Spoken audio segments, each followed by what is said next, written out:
Fighter jets like this Lockheed F-94 Starfire significantly inspired car design in the 1950s. After all, America had a romance with fighter jets like this because America had become victorious in World War II. And as a result, some of the design elements trickled down to cars. By the way, this Lockheed F-94 was the first U.S. Air Force jet with afterburners. And over at the Ford Motor Company, these canopy-style fighters really inspired a number of vehicles, including the car that you see here, the 1954 Mercury Sun Valley. Also, the Ford Skyliner for the Ford Motor Division. And we'll talk a little bit about some Canadian models that were also derived from these U.S.-based models. But the Mercury Sun Valley was introduced, like I said, for 1954, and it was only a 2-year car. In 1954, it was an option on the Monterey trim. In 1955, Mercury would come up with a new top-of-the-line trim called the Montclair, and the Sun Valley would be sold as a part of the option packages on the Montclairs before it was sunset. Now, the origins of the Mercury Sun Valley and the other so-called bubble top Fords originated arguably with this so-called plexi top that you see here. I couldn't find an actual picture of one, but I did find the advertisement. And this was developed by a gentleman named Clarkston Warmer, who decided that it was a great idea to make this plexiglass style top for Ford convertibles, beginning with the 1941 convertible and continuing on through, I believe, the 1949 version. And he actually got the material from a company called Fabriform that bought it from Rome and Haas.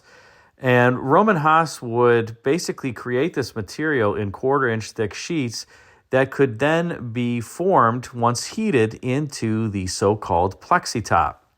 Now, the idea here was that you basically had an all-weather convertible. You could see out of it, and you could drive around with the top down, well, let's call it the top down, the normal top of the car, year-round. So even if it's raining, you can see outside. Some people enjoyed it, but you can imagine that the heat load under this kind of top on a sunny day was just awful. And it proved pretty challenging for some buyers who thought it was a great idea. And then in these days before air conditioning was installed in vehicles, well, on a hot day, I think that they regretted that decision perhaps. But it was an interesting idea, and it kind of was a catalyst for, like I said, the 1954 Mercury Sun Valley as well as the Ford Skyliner. Perhaps another catalyst for coming out with the bubble top was this particular concept car, the 1953 Lincoln XL 500 that clearly has an extreme bubble top glass roof with the so-called basket handle running over the top. And I could only imagine the heat load in this thing. An interestingly styled vehicle that, well, look at that bump over the rear wheel. Not quite sure what that's doing there. Clearly the wheel doesn't extend that far up unless it's an ellipse, in which case it wouldn't be a round wheel, but an interesting concept car nonetheless.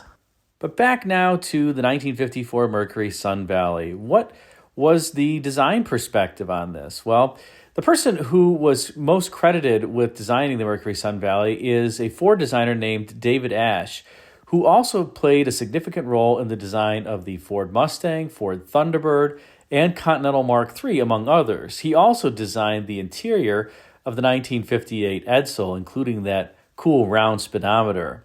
So Ash certainly worked on a number of significant vehicles for Ford Motor Company, and this is one that many people forget about just because the Mustang in particular is the one that he is known for. But he arguably put this kind of plexiglass-like top in vehicles and was the first to do so between the Sun Valley and the Ford Crestline Skyliner. Now, I mentioned previously a company named Roman Haas that was employed on the historic plexitops that I was mentioning before. Well, Roman Haas was actually the supplier for the, let's call it plexiglass-like area on the Mercury Sun Valley as well. However, by this point, Ford had learned a valuable lesson from the previous plexitop, and that was that buyers didn't want to bake underneath the sun. And so as a result, they tinted the transparent roof area, this kind of blue-green tint, and that reduced the overall heat load by about 60% and significantly reduced the glare.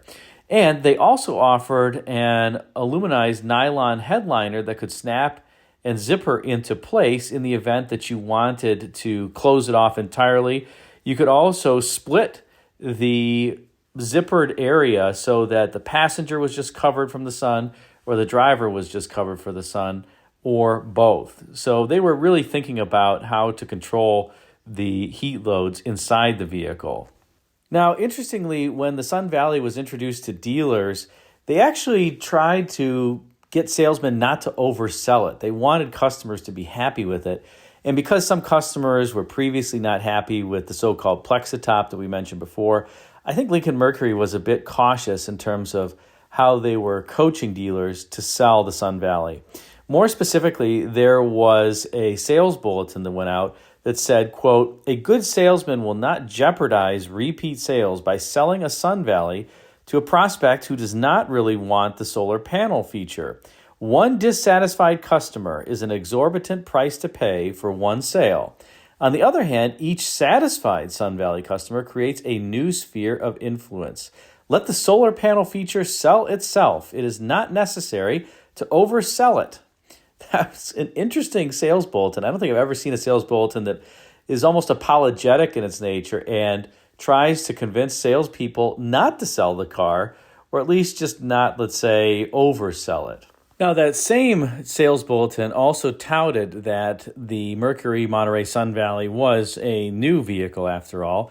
And it said, quote, "The introduction of the 1954 Mercury Monterey Sun Valley opens up an entirely new market, a highly profitable market never before exploited. It is a market that belongs to Mercury, and Mercury salesmen are in on the ground floor." Well, I guess they forgot about the Ford Skyliner, but oh well, I guess that was part of the Ford Motor Company family anyway. But as you can see here, despite that lackluster sales bulletin, Mercury did come up with some interesting advertisements for the Mercury Sun Valley and a cool brochure. Here, they're obviously touting in this cover photo from the 1954 Sun Valley brochure the fact that you can enjoy the sun in all weather. Now, apparently, the driver and passenger in this Sun Valley like to have their windows down all the way during the wintertime, and nobody outside is wearing any coats, just sweaters.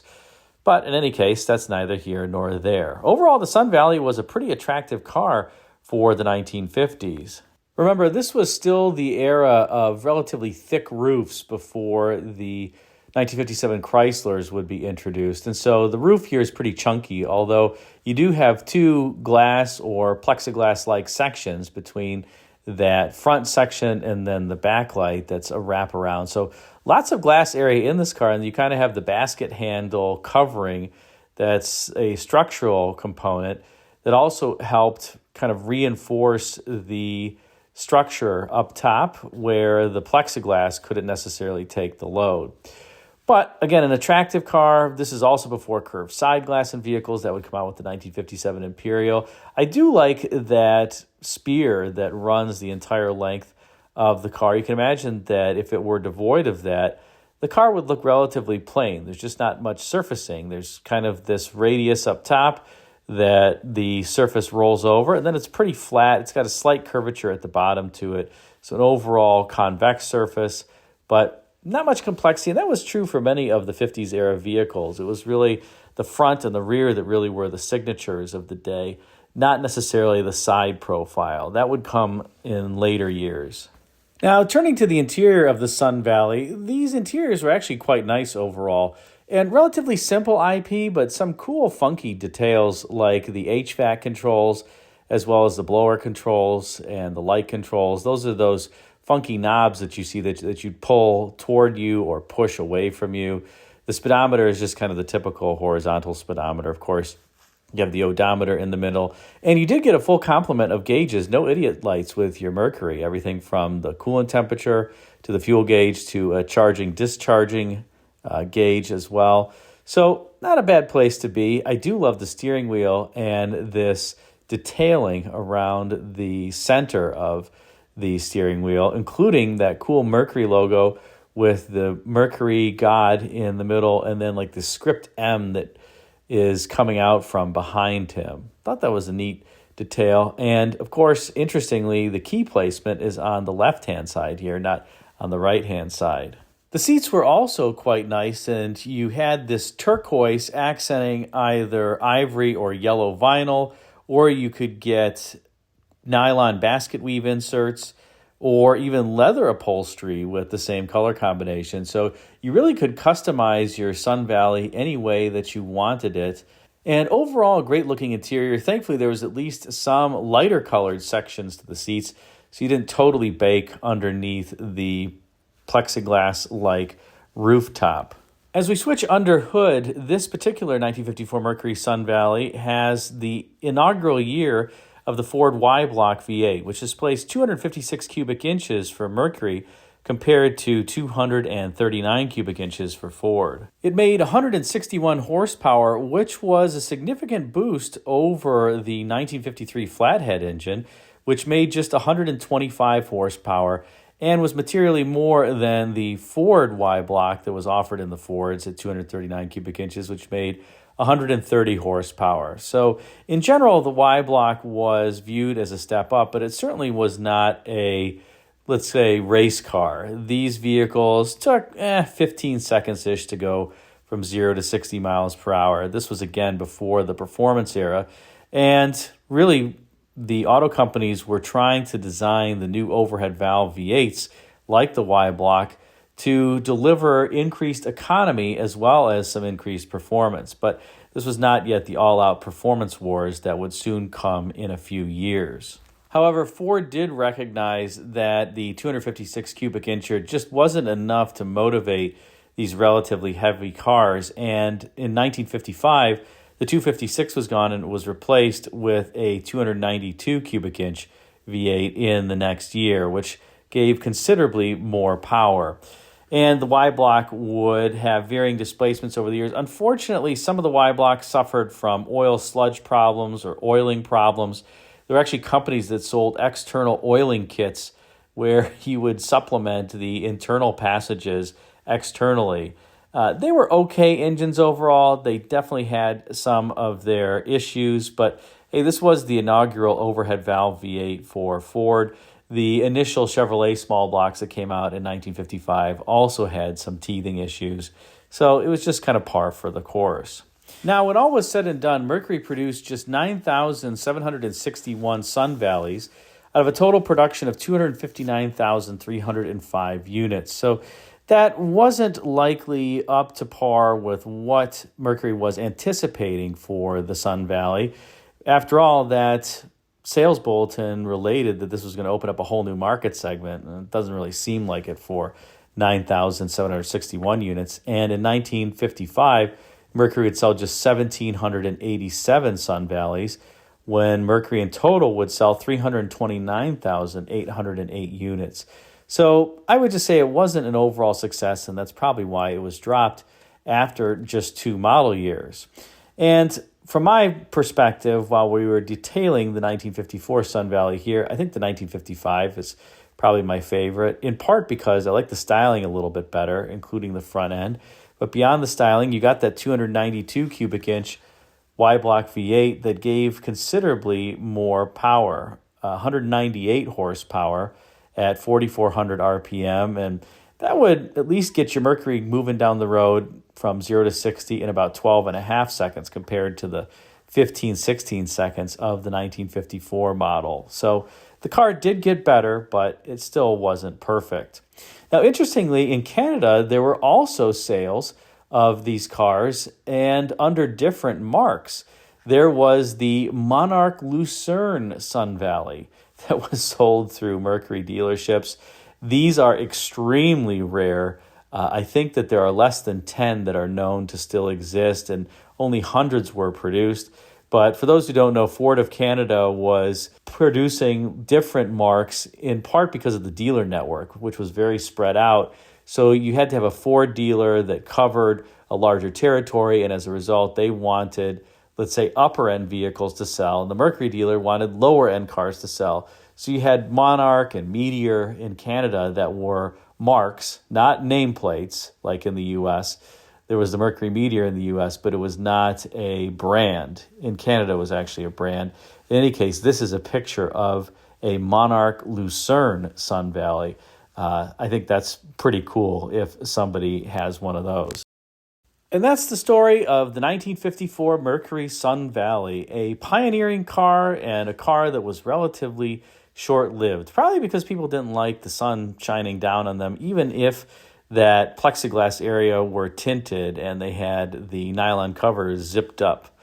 But in any case, an interesting model nonetheless, and something that was emblematic of the innovativeness of the American auto companies during this time, and also emblematic of their inspiration from jet fighters and aircraft of the period, something that would continue to inspire American automobiles through the 1960s. Put a comment in the comment section and let me know what you think of this special feature and what do you think of the Mercury Sun Valley. Thanks again for watching. Until next time, take care.